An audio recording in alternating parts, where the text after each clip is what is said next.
основните приоритети в стратегията за развитие на природо-математическата гимназия Христо Смирненски е въвеждането на иновативни елементи чрез разработване по нов начин на учебното съдържание и прилагането на нови, съвременни, иновативни методи на преподаване. С иновативния си проект с наука и технологии към бъдещето, гимназията ни беше вписана за първи път в списъка на иновативните училища за учебната 2018-2019 година. Постигнатите резултати, позитивното отношение на ученици и родители към въведената иновация мотивираха решението ни тя да бъде продължена. През настоящата учебна година защитихме статута си на иновативно училище с втори проект, който мултиплицира предходния, като го разширява и обогатява. Основната цел на иновацията е изучаването на интегративен предмет наука и технологии, като част от допълнителната подготовка на учениците за усъвършенстване на ключови компетентности за учене през целия живот и развитие на критично и технологично мислене.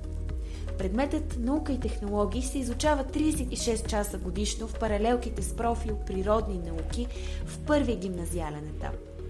Учебните занятия се водят от екип от 7 преподаватели в малки групи от по 13 ученици с акцент върху междупредметните връзки. Образователната среда включва и дигитална класна стая в приложението Google Classroom, споделеното облачно пространство на природо-математическата гимназия в Google Workspace for Education.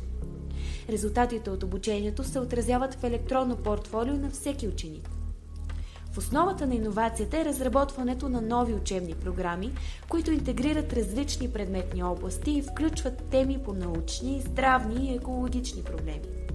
Основният фокус на иновативния процес е реализирането на проектно базирано обучение чрез прилагане на компетентностен подход.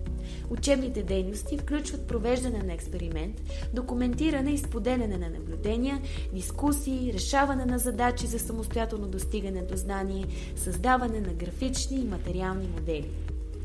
Чрез групови изследвания, самостоятелни проучвания и лабораторни занятия, учениците овладяват нови знания и усъвършенстват своите умения за логическо и критично мислене, за извличане и проучване на информация от различни източници, за работа в екип, на дигитални технологии и презентиране на резултати, проблеми и постижения.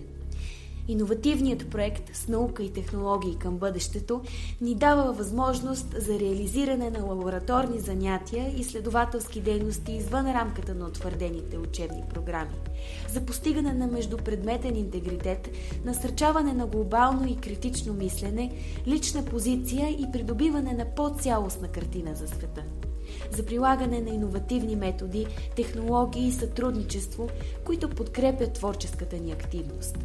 С наука и технологии вървим уверено към своето бъдеще, за да имаме свободата да откриваме света, за да растем знаещи и можещи, вечно търсещи и откриващи.